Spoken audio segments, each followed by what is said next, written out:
Hi folks, you're listening to Count Richard von Coudenhove Kalergi. Today is the 31st of August and I'm just here at Let's Wake Up Our Capital up in Tala here, and I have two people that would like to relay their own personal experiences regarding the recommended HSE treatments. So, after you. I don't know what to say. Okay, I suppose I'll start really that when did you get your treatment? The first vaccine was in May 2020 and the second one was in June. During that period my left knee swelled up. Obviously everybody thought, even the GPs, everybody thought it was just fluid on the knee, and I was given the appropriate treatment for that, which seemed to be okay, but it just seemed to get worse and worse over the coming weeks, to the point where I had to leave work. I just couldn't carry on. Right.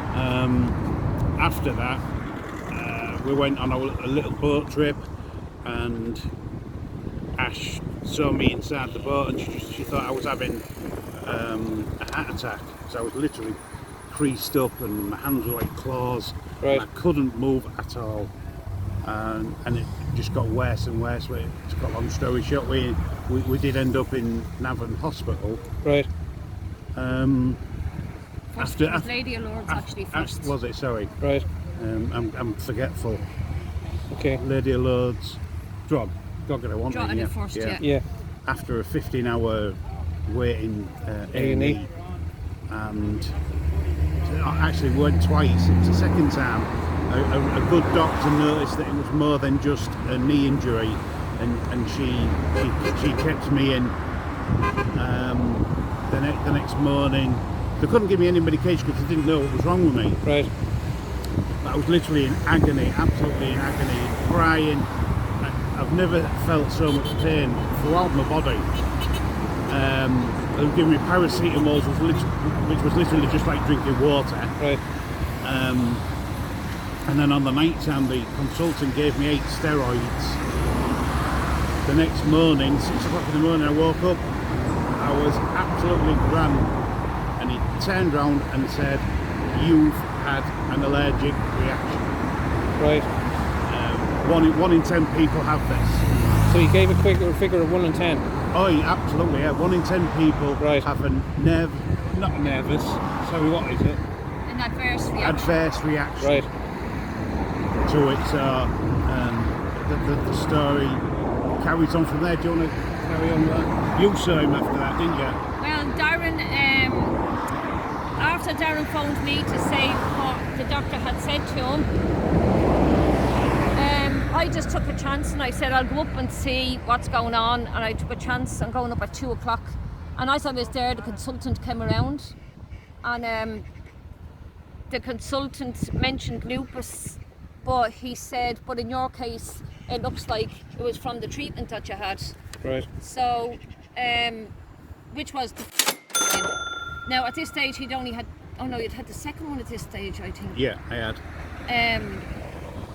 So it just got worse and worse from there.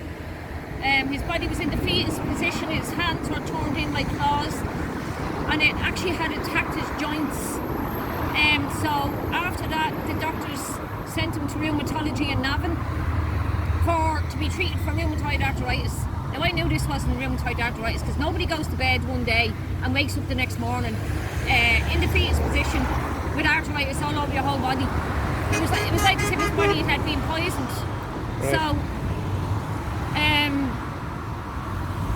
So they were treating him for the rheumatoid arthritis for a long time, and after 2 years, over 2 years. Right. After we start noticing that it wasn't joint pain anymore, it had actually moved on to his muscle, because Darren had really good muscle tone in the backs of his legs, and he was good muscle tone in his arms. So within 2 weeks of the joint pain, it had actually moved on to his muscles. He'd lost all muscle tone within 2 weeks of the vaccine. Right. After that, then it moved on to his nervous system, where he was having like crawling sensations in his legs. Still do now. He still does today. He was having memory loss. It was starting to attack his brain. And every doctor just keeps giving us steroids. steroids. But they're writing in their notes that Darren can't stay on steroids. And I'm still on steroids now for 2 years. I've just gone back up to 4. I went down to 3, and I just can't get out of bed. Right. so we're telling the doctors, can we have an alternative to steroids, please? We're here for alternative to steroids, and the doctor agrees with us that he can't stay on them long term, writes it down in his notes, and then sends us home with 3 months supply of steroids. This was last week Right. This was the consultant at Navan Hospital. at Navan Hospital. My own GP thinks Yeah. it's psychological.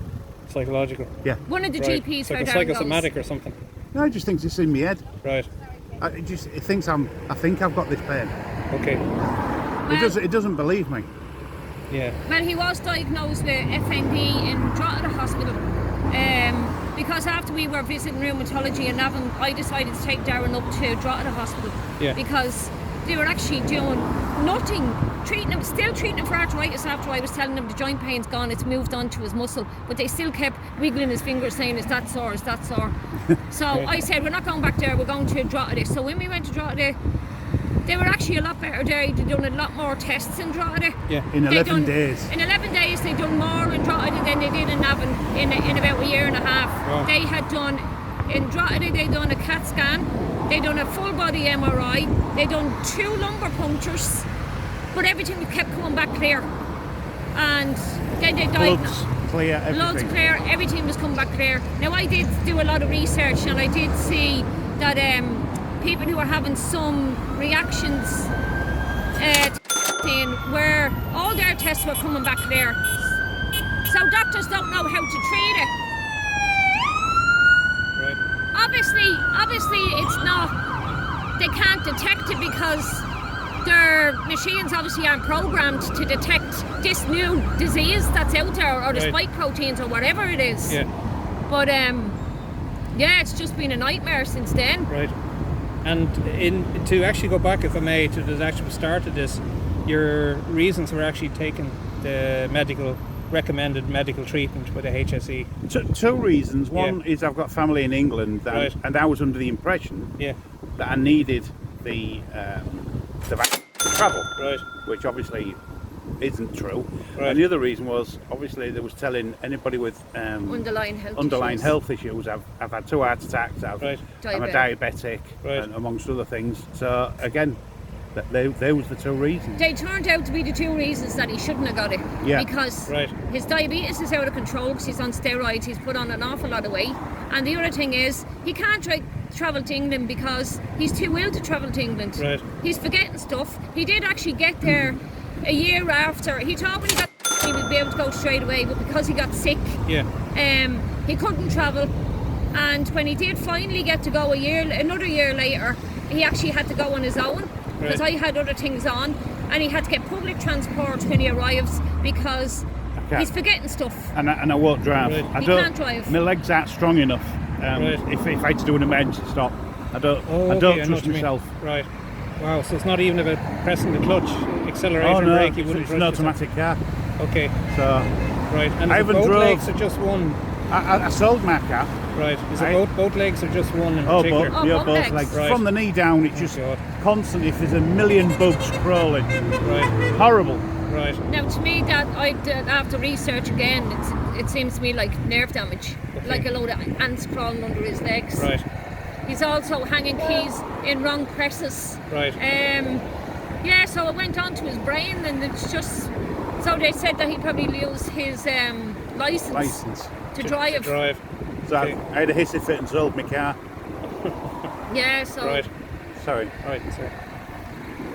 Yeah, so the whole thing, he's still on steroids today. So we don't know where it's going to end. We really Yeah. don't know where it's going to end from here because they're all telling us Once not I to come take off them. steroids, I'll end up back in hospital.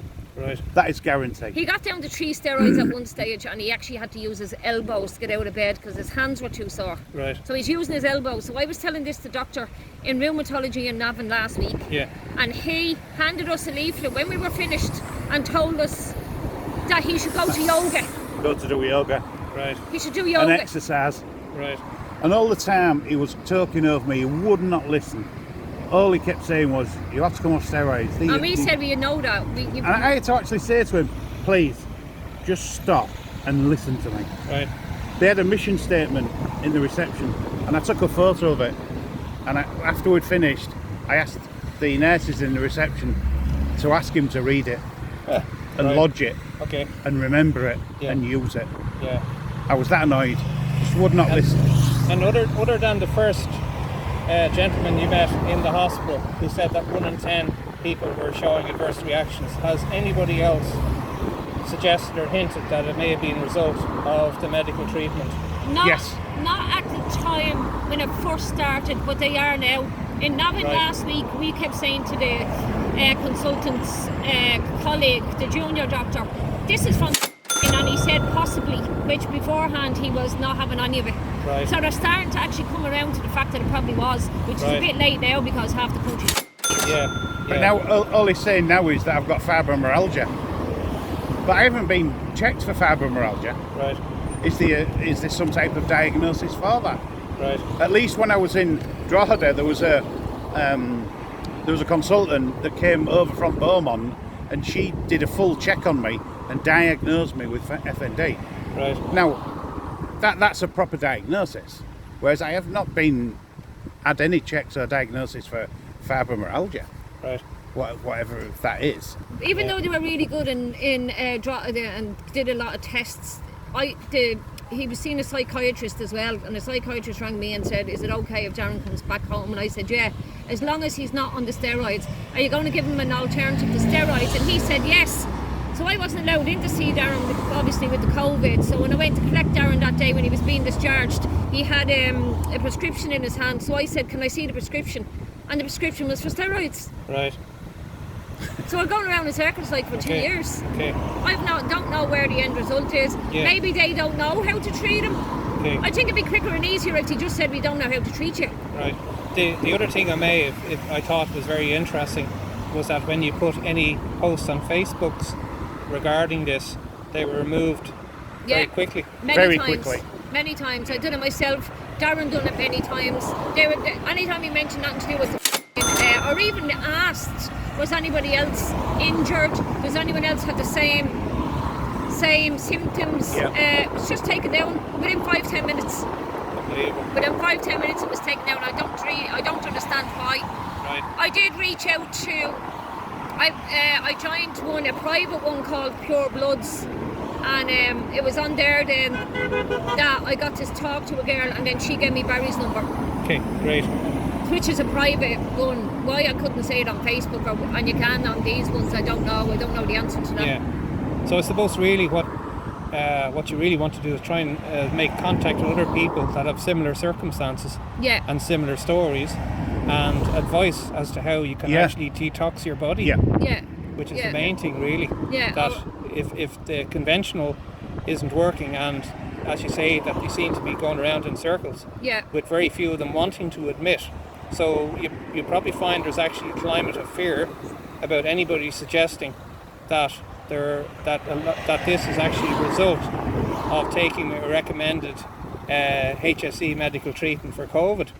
So so I think maybe that for people out there, that if they have recommendations for treatment to actually detox the body, that would be great. Yeah.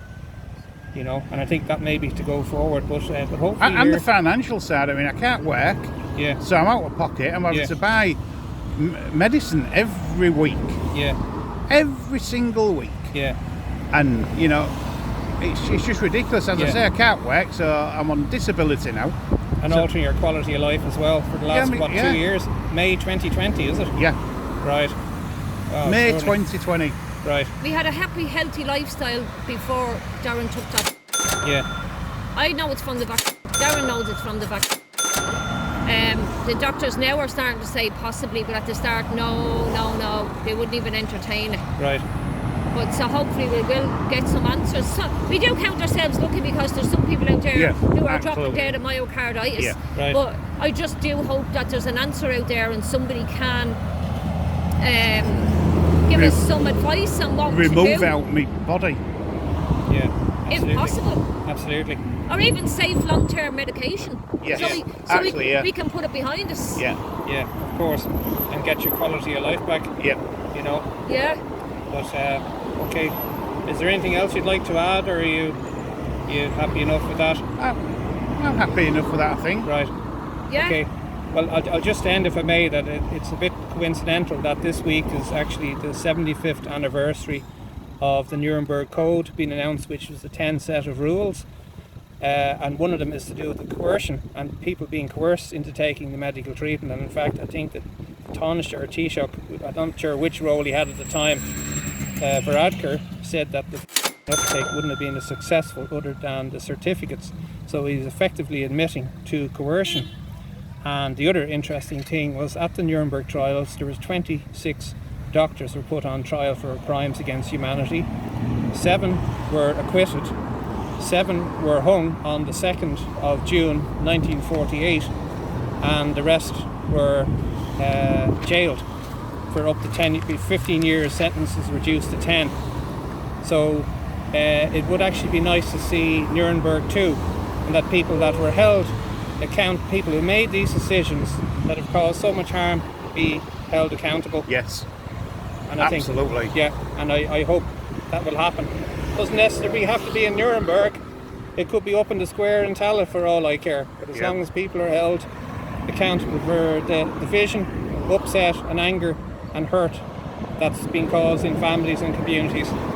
So, all right, listen, I want to thank you very much for coming down and saying hello to us. You're very good to take the time out, and please keep in touch. Yeah, thank you for that. All right, you're welcome. Thank you. You're welcome. Thank you.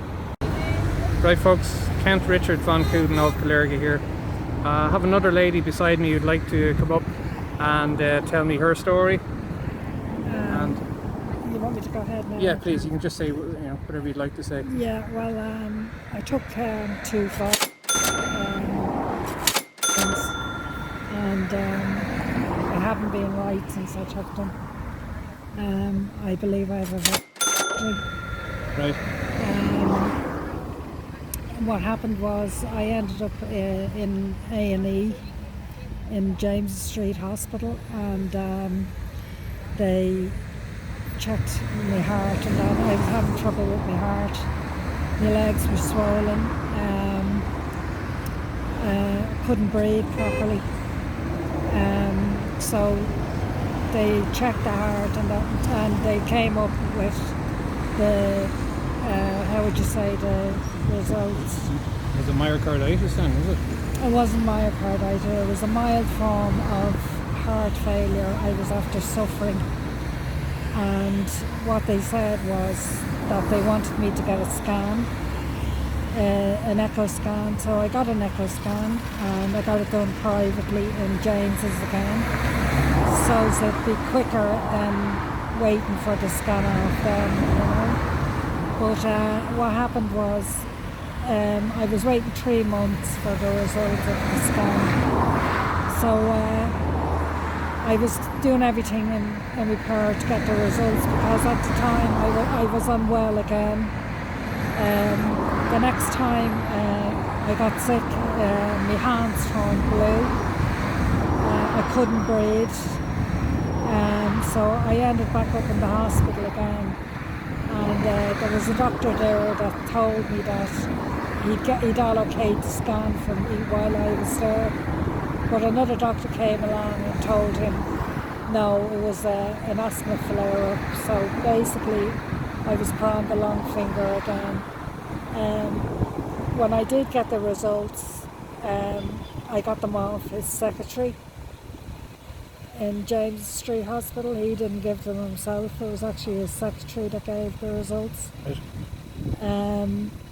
She sent me an email with the results, saying that I wasn't, that everything was clear, and that, and I feel myself that that's not true, because I'm still suffering the same as I was. From time to time my legs swell with fluid. Is there anything you want to ask me? Well, basically, when did you get your first? I got my first in April, I think. I don't know the exact date. It was April 21, is it? April In around April 2021. Yes, it would have been, yes. And did you have any reaction to that? Not straight away, no. I was getting chest pains after it, and I went to the doctor. She checked my heart and that and said everything was fine, told me that just to go home and that, you know. But after that then I started to get, like I say, shortness of breath. Right. And I couldn't walk from A to B. I can't walk up the stairs without gasping for breath, you know. She said that there was nothing to worry about, but when are you going to? Oh no, you're doing fine. I suppose, when did you get the second one then? You've got the first one in April. I got the second one 4 weeks later. Okay, which would have been in May then, May 21. Yes, yeah. And at that stage, were you given any literature from nothing. And did you get it from your GP? I got it from the GP, Okay. and I asked her before I took it, because I am an asthmatic as well. I've suffered with asthma for years, and I'll explain to you now in a minute why Sure. I'm telling you this. But when I got the vaccine off her, I asked her, would it be okay for me to take the vaccine with the asthma, and she said that's why I was getting it. So it was her recommendation that you Yes. get this because you had Yeah, asthma? Yes. Right. And did she give you any literature of risk benefits regarding? She didn't give me, no. The only thing she gave me was a paper to sign. That to you consent? say, yes. That she consented that to this? Consented to Okay. yeah. Okay. So she never said that there may, at any stage, suggested that there may be risks to this? No, none whatsoever. Like, Right. it was, according to her, well, from what I gathered from her, that the vaccine was safe, you know. Yeah. And that's what I gathered from the way she was talking to me. And when I asked her, was it safe to take with the asthma, and she did say that's why I was getting it, you Right. know. So that's it really. Right. And was there any? So basically, you were taking it on the advice of your GP. So you never felt pressurised into taking it. It was a case of because you had asthma that your GP was advising you to take this. No, I did actually, because you know, it was to do with the media as well, and the Right. hype up to before the vaccine was given out with the COVID. They actually had me. I was locked in the house. My husband was after passing away Sorry to the hear day that. before we went into lockdown, and I was locked in a house basically on my own for a year. I had people shopping for me. Right. People was leaving shopping to the door, all because I had asthma, and they said people with underlying conditions, if they got this COVID, they could die. Right. So I didn't see my grandchildren. I had to see my grandchildren out the sitting room window, you know, and I just, you know, I feel, to be honest, that we were actually frightened into taking it. Well, I felt I was frightened into taking it, Right. you know. Yeah. But I did a Freedom of Information request with the Central Statistics Office Yeah. as to how many people actually died in Ireland with COVID. It's the only cause of death for 2020 and 2021. Yeah. And the answer for 20 was 61, and for 2021 was 91. And only 10 people under the age of 65 died in Ireland in a 2-year period where COVID was the only cause of death on the death cert. Oh my God. Yeah, so there's an awful lot of deception with this. Yeah, there was an awful lot Yes. of deception. I feel like I feel personally speaking that we were lied to about everything, about the vaccine, about the COVID, about, and I think it was wrong to actually lock us down the way they did, Yes. you know. I knew 3 people who committed suicide. I didn't know one person who died of COVID. Yes, yeah. Well, that's, I heard of a person committed suicide myself. Mm. You know, and you know, I've seen a couple of children with underlying mental conditions because of being locked in, and I even see my own grandchildren, you know what I mean? Yeah. Like the effect it had on them afterwards. They were talking to me, and they were, you know, they were talking about the lockdown, and they were afraid that there was going to be more lockdown, you know, because they were kept in the house and whatnot, you know Yeah. what I mean? I just hope that, you know, that people don't buy it. The next narrative they try to sell it, that people just don't buy it. Well, I definitely won't. Yeah, and the only way I think is just mass non-compliance. This is it. You know, the power lies with us, not with them. Exactly. You know, Exactly. That's true. but it seems to be kind of an international agenda as well. You know, whether it be towards a cashless society, and that maybe COVID was a vessel to introduce. Cashless society. Correct. Amongst other things, and also the push towards mass vaccination. That there were drugs there like hydroxychloroquine and ivermectin that had been used successfully. There was one doctor in America called Dr. Peter McCullough, who was a Texas-based doctor, and he lost not one patient to COVID with using hydroxychloroquine in the early stages of treatment. So why were these kind of drugs not completely sidelined in favour of the push for vaccines being the only way out of dealing with COVID? You know, so I hope at some stage that, you know, there will be whistleblowers that will come forward and expose the deception, and I hope those that are held accountable for causing pain and suffering, unnecessary pain and suffering, should be held accountable. Yes. You know? Yes. True. That is true.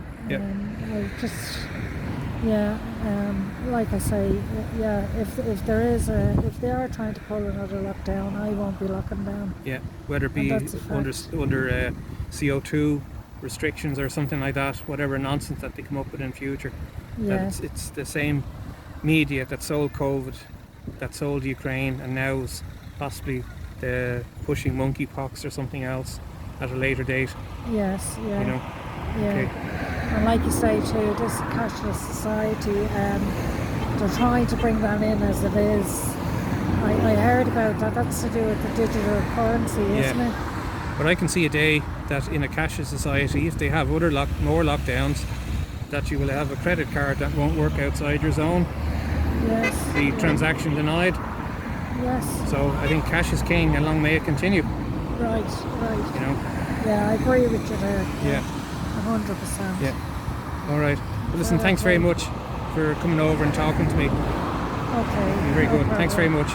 All right. Okay, All right. God bless.